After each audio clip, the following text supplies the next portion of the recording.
Little Women by Louisa May Alcott. Chapter 36. Beth's Secret. When Jo came home that spring, she had been struck with the change in Beth. No one spoke of it or seemed aware of it, for it had come too gradually to startle those who saw her daily. But to eyes sharpened by absence it was very plain, and a heavy weight fell on Jo's heart as she saw her sister's face. It was no paler and but little thinner than in the autumn, yet there was a strange transparent look about it, as if the mortal was being slowly refined away, and the immortal shining through the frail flesh with an indescribably pathetic beauty. Jo saw and felt it, but said nothing at the time, and soon the first impression lost much of its power, for Beth seemed happy. No one appeared to doubt that she was better, and presently in other cares Jo for a time forgot her fear. But when Laurie was gone and peace prevailed again, the vague anxiety returned and haunted her. She had confessed her sins and been forgiven, but when she showed her savings and proposed a mountain trip, Beth had thanked her heartily, but begged not to go so far away from home. Another little visit to the seashore would suit her better, and as Grandma could not be prevailed upon to leave the babies, Jo took Beth down to the quiet place, where she could live much in the open air, and let the fresh sea breezes blow a little colour into her pale cheeks. It was not a fashionable place, but even among the pleasant people there the girls made few friends, preferring to live for one another. Beth was too shy to enjoy society, and Jo too wrapped up in her to care for any one else. So they were all in all to each other, and came and went, quite unconscious of the interest they excited in those about them, who watched with sympathetic eyes the strong sister and the feeble one, always together, as if they felt instinctively that a long separation was not far away. They did feel it, yet neither spoke of it, for often between ourselves and those nearest and dearest to us there exists a reserve which it is very hard to overcome. Jo felt as if a veil had fallen between her heart and Beth's, but when she put out her hand to lift it up, there seemed something sacred in the silence, and she waited for Beth to speak. She wondered, and was thankful also that her parents did not seem to see what she saw, and during the quiet weeks when the shadows grew so plain to her she said nothing of it to those at home, believing that it would tell itself when Beth came back no better. She wondered still more if her sister really guessed the hard truth, and what thoughts were passing through her mind during the long hours when she lay on the warm rocks with her head in Jo's lap, while the winds blew healthfully over her, and the sea made music at her feet. One day Beth told her. Jo thought she was asleep, she lay so still, and putting down her book sat looking at her with wistful eyes, trying to see signs of hope in the faint colour on Beth's cheeks. But she could not find enough to satisfy her, for the cheeks were very thin, and the hands seemed too feeble to hold even the rosy little shells they had been collecting. It came to her then more bitterly than ever that Beth was slowly drifting away from her, and her arms instinctively tightened their hold upon the dearest treasure she possessed. For a minute her eyes were too dim for seeing, and when they cleared, Beth was looking up at her so tenderly that there was hardly any need for her to say, "Jo, dear, I'm glad you know it. I've tried to tell you, but I couldn't." There was no answer except her sister's cheek against her own, not even tears, for when most deeply moved Jo did not cry. She was the weaker then, and Beth tried to comfort and sustain her, with her arms about her and the soothing words she whispered in her ear. "I've known it for a good while, dear, and now I'm used to it. It isn't hard to think of or to bear. Try to see it so, and don't be troubled about me, because it's best. Indeed it is." Is this what made you so unhappy in the autumn, Beth? You did not feel it then, and keep it to yourself so long, did you?" asked Jo, refusing to see or say that it was best, but glad to know that Laurie had no part in Beth's trouble. "Yes, I gave up hoping then, but I didn't like to own it. I tried to think it was a sick fancy, and would not let it trouble anyone. But when I saw you all so well and strong and full of happy plans, it was hard to feel that I could never be like you, And then I was miserable, Joe. Oh, Beth, and you didn't tell me? Didn't let me comfort and help you? How could you shut me out, bear it all alone?" Joe's voice was full of tender reproach, and her heart ached to think of the solitary struggle that must have gone on while Beth learned to say good-bye to health, love, and life, and take up her cross so cheerfully. Perhaps it was wrong, but I tried to do right. I wasn't sure, no one said anything, and I hoped I was mistaken.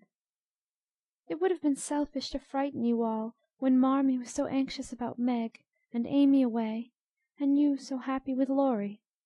At least I thought so then.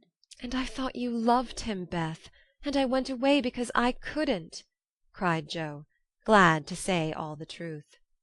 Beth looked so amazed at the idea that Joe smiled in spite of her pain, and added softly, "Then you didn't, dearie? I was afraid it was so, and imagined your poor little heart full of lovelornity all that while." Why, Joe, how could I when he was so fond of you? asked Beth as innocently as a child. I do love him dearly. He is so good to me, how can I help it? But he could never be anything to me but my brother. I hope he truly will be, some time. "Not through me," said Joe decidedly. "Amy is left for him, and they would suit excellently. But I have no heart for such things now. I don't care what becomes of anybody but you, Beth. You must get well." I want to, oh, so much. I try, but every day I lose a little and feel more sure that I shall never gain it back. It's like the tide, Joe. When it turns, it goes slowly, but it can't be stopped. "It shall be stopped. Your tide must not turn so soon. 19 is too young, Beth. I can't let you go. I'll work and pray and fight against it. I'll keep you in spite of everything. There must be ways. It can't be too late. God wouldn't be so cruel as to take you from me," cried poor Joe rebelliously, for her spirit was far less piously submissive than Beth's. Simple, sincere people seldom speak much of their piety. It shows itself in acts rather than words, and has more influence than homilies or protestations. Beth could not reason upon or explain the faith that gave her courage and patience to give up life, and cheerfully wait for death. Like a confiding child she asked no questions, but left everything to God and nature, father and mother of us all, feeling sure that they and they only could teach and strengthen heart and spirit for this life and the life to come. She did not rebuke Joe with saintly speeches, only loved her better for her passionate affection, and clung more closely to the dear human love, from which our Father never means us to be weaned, but through which he draws us closer to himself. She could not say, I'm glad to go. for life was very sweet for her. She could only sob out, I try to be willing, while she held fast to Joe, as the first bitter wave of this great sorrow broke over them together. By and by Beth said with recovered serenity, You'll tell them this when we go home? "I think they will see it without words," sighed Joe, for now it seemed to her that Beth changed every day. Perhaps not. I've heard that the people who love best are often blindest to such things. If they don't see it, you will tell them for me. I don't want any secrets, and it's kinder to prepare them. Meg has John and the babies to comfort her, but you must stand by father and mother, won't you, Joe?" "If I can. But, Beth, I don't give up yet. I'm going to believe that it is a sick fancy and not let you think it's true," said Joe, trying to speak cheerfully. Beth lay a minute thinking, and then said in her quiet way, "I don't know how to express myself, and shouldn't try to anyone but you, because I can't speak out except to my Joe. I only mean to say that I have a feeling that it never was intended I should live long. I'm not like the rest of you. I never made any plans about what I'd do when I grew up. I never thought of being married, as you all did. I couldn't seem to imagine myself anything but stupid little Beth, trotting about at home, of no use anywhere but there. I never wanted to go away, and the hard part now is the leaving you all. I'm not afraid, but it seems as if I should be homesick for you even in heaven."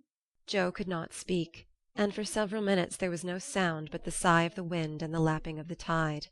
A white-winged gull flew by with a flash of sunshine on its silvery breast. Beth watched it till it vanished, and her eyes were full of sadness. A little gray-coated sand-bird came tripping over the beach, peeping softly to itself, as if enjoying the sun and sea. It came quite close to Beth, and looked at her with a friendly eye, and sat upon a warm stone, dressing its wet feathers, quite at home. Beth smiled and felt comforted, for the tiny thing seemed to offer its small friendship and remind her that a pleasant world was still to be enjoyed. "Dear little bird! See, Joe, how tame it is! I like Peeps better than the gulls. They're not so wild and handsome, but they seem happy, confiding little things. I used to call them my birds last summer, and mother said they reminded her of me. Busy, Quaker-colored creatures, always near the shore, and always chirping that contented little song of theirs.